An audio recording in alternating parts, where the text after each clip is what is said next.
श्री राम मेरे प्यारे मित्र। तो मैं बहुत बढ़िया हूँ और आशा करता हूँ भाई कि आप लोग भी मस्त होंगे, अच्छे होंगे।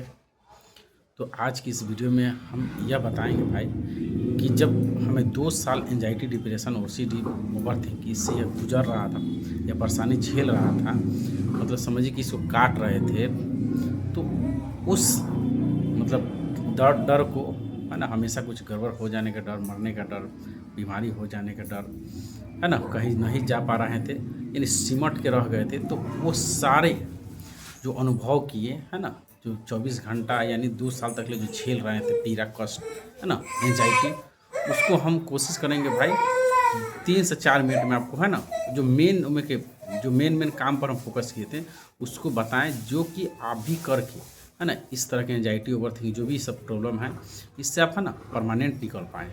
तो बने रहिए, है ना।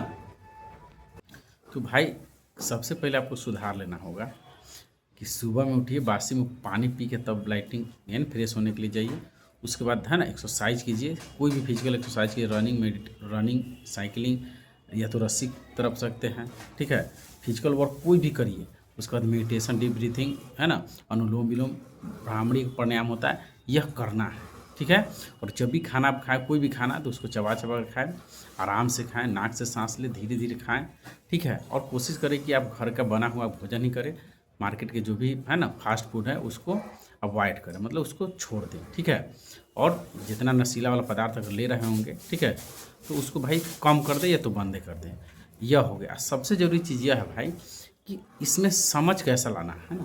कहने का मतलब आपके निगेटिव दिमाग में विचार आता है, ओवर थिंकिंग होने लगता है, मरने का डर सताता है, किसी जैसे जनरलाइजेशन होता है, और आप हमेशा रोज दिन यही सोचते हो, है ना। कुछ समय ठीक रहते हो, कुछ समय के बाद दिमाग में आता है कि अब फिर, है ना, पीछे जैसा हो जाएगा, पैनिक अटैक आ जाएगा, या तो कोई रोग हो जाएगा, या तो नस फट जाएगा, या तो लकवा मार जाएगा, या तो हार्ट अटैक आ जाएगा, या तो मर जाएंगे, है ना, कुछ गड़बड़ हो जाएगा।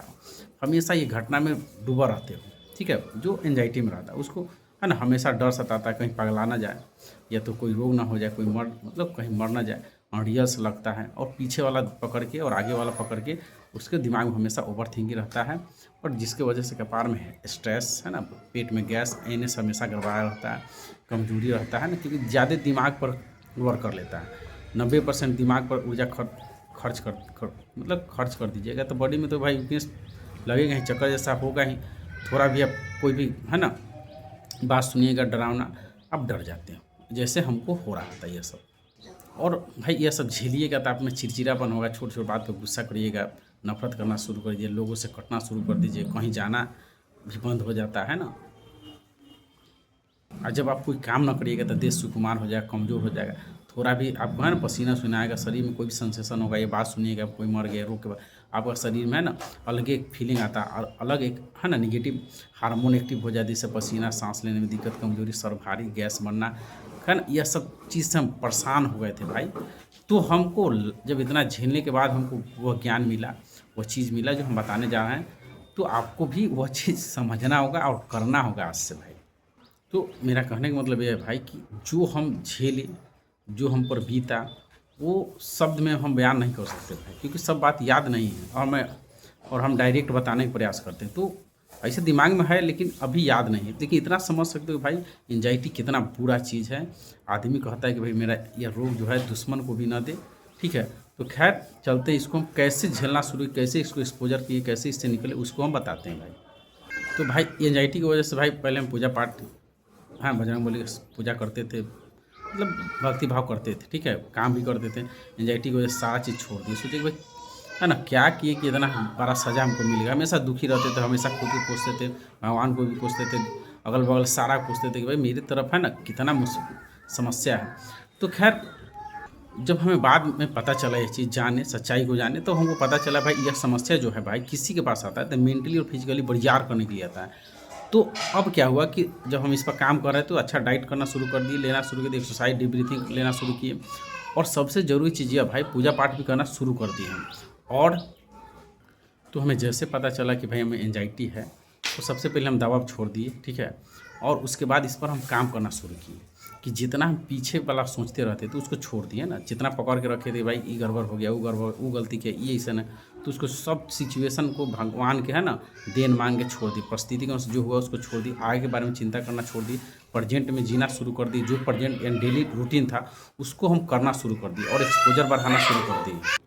तो जैसे भाई मान लीजिए कि मेरे अंदर क्रोध की भावना आता है, प्यार की भावना, इमोशन है, लोभ है, ईमानदारी है, सच्चाई है, अच्छाई है, ऐसा क्या है, तो मेरे अंदर है ना मतलब एक भावना आता है। जैसे किसी को क्रोध आ रहा है उसको आप उस्का देते हैं, छू देते हैं, बोल देते हैं तो और क्रोधित हो जाता है। तो उसी तरह से है ना मेरे अंदर क्या आता था कि मर जाएंगे, कोई रोग हो जाएगा, किसी जैसा जनरलाइजेशन कर लेते थे।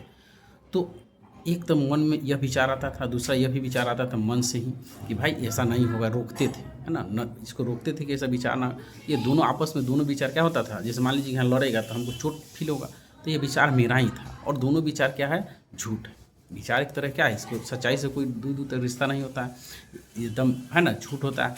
लेकिन इसको हम क्या कर देते, डर जाते थे। मान लीजिए कि विचार आया, सेंसेशन आया तो उसको हम रोग से जोड़ लेते थे, या तो किसी जैसे जनरलाइजेशन कर लेते थे, या तो मर जाएंगे, जिससे है ना यह विचार प्रबल हो जाए। जैसे है ना गुस्सा जिसको आता है उसको आप कुछ बोल दीजिए, रोक दीजिए, तो और गुस्सा हो जाता है और लड़ेगा। बस उसको आप तभी ठीक कर सकते हैं जब उसको है ना कुछ बोल रहा है उसको शांत करें।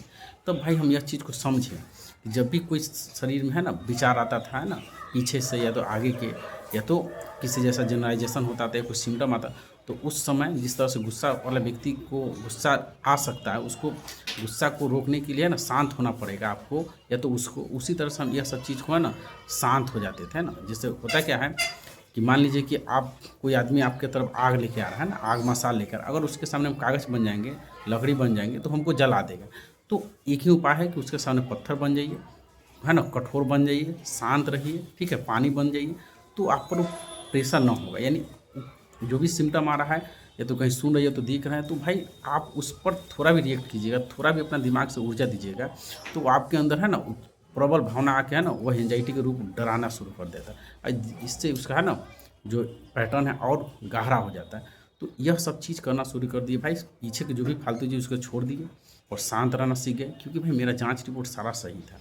तो बार बार ये ख्याल आ रहा था, तो हम कोशिश किए कि भाई जिस तरह से पेड़ जो होता है जड़ उसका रहता है मिट्टी में है ना, लेकिन पत्ता, फल, डांट हमेशा टूटते रहता है, लेकिन वो शांत रहता है, स्थिर रहता है, फिर नया आ जाता है। तो यही चीज़ हम सोचने लगे, जो पीछे छूट गया या तो हमको गाली दिया, धोखा दिया, जो भी चीज़ हुआ है ना, या तो हम ही किसी को गलत बोल, उसको हम सोचे भाई परिस्थिति के अनुसार जो हुआ सब ठीक हुआ, और शांत रहते थे, है ना। जैसे गुस्सा को कंट्रोल शांत ही रह के कर सकते हैं, क्योंकि गुस्सा का कोई इलाज नहीं है। तो उसी तरह से डर का कोई इलाज नहीं, डर को आप झेल सकते हो। तो हम एक्सपोजर बढ़ा दीजिए, जो काम नहीं करते थे करना शुरू कर दीजिए, खाना भी खाते तेजी में धीरे धीरे खाना शुरू कर दिए और शांत रहने लगे। जब भी कोई भी शरीर में सिम्टम तो उसको किसी से जोड़ते नहीं थे, उस स्थिति में बने रहते थे, जिससे क्या हुआ कि यह सब कुछ समय के बाद डाउन होना शुरू हो गया। क्योंकि भाई आप कोई चीज़ को वैल्यू नहीं दीजिएगा, वो अपने आप क्या हो जाता है, डाउन हो जाता है, गिर जाता है, अपना अस्तित्व खो देता है। तो भाई यह हम जाने कि भाई कोई भी डर को नीडर बन के ही हरा सकते हो। तो यह सब सिम्टम आता था उस समय हम शांत रहते थे, खुद को बताते थे भाई इतना दिन से हमें परेशानी है, कुछ नहीं हुआ पहले, आज भी ना होगा, कल भी ना होगा, और मैं इसको आसानी से झेल लूँगा। मेरा गलत परसेप्शन, गलत सोचने है ना, माइंड इल्यूजन की वजह से ये परेशानी है। तो इसको हम, यह सारा मेरा ही विचार है ना, मेरे ही अंदर से आ रहा है, रियल में कोई ऐसा नहीं था। लेकिन हाँ हम इस पर रिएक्ट कर लेते थे, कोई रोग से जोड़ लेते थे, मरने के डर से जोड़ लेते थे। तो भाई मेरे अंदर क्या होता था, फाइट एंड फ्लाइट मोड शुरू हो जाता, मतलब लड़ो या भागो स्थिति, जिसमें धड़कन, सांस लेने में दिक्कत, पसीना, कमजोरी, चक्कर, माइंड में हमेशा स्ट्रेस बना रहता। तो जैसे ही चीज़ को समझ गए भाई, शांत रहना शुरू कर दिए, ठीक है, और इसको एक्सपोजर बढ़ा दिए, झेलना शुरू कर दिए। तो भाई धीरे धीरे देखे क्या कि एक बाइक है ना, इस चीज़ से हम धीरे धीरे पूरा निकल गए। तो आप भी यही तरीका अपनाकर भाई आप इससे पूरी तरह से निकल सकते हो, इस है ना। तो आप कोशिश करें कि जो जो हम बताएं भाई उसको अब आज से ही करना शुरू कर दें, है ना। और जब भी घबराहट बेचैनी हो उस समय धीरे धीरे सांस लें, ठीक है, और धीरे धीरे छोड़ें, ठीक है, और खुद को यह बताएं कि भाई मैं कॉन्फिडेंट हूँ, मैं ठीक हूँ, मेरा सब जाँच रिपोर्ट सही है। तो बस यह तरीका अपनाकर भाई आप भी निकल सकते हो। तो बस मेरे साथ वीडियो बनाने के लिए दिल से धन्यवाद। अगर यह वीडियो आपको अच्छा लगा है तो मेरे चैनल को सब्सक्राइब और शेयर कर लें। जय राम।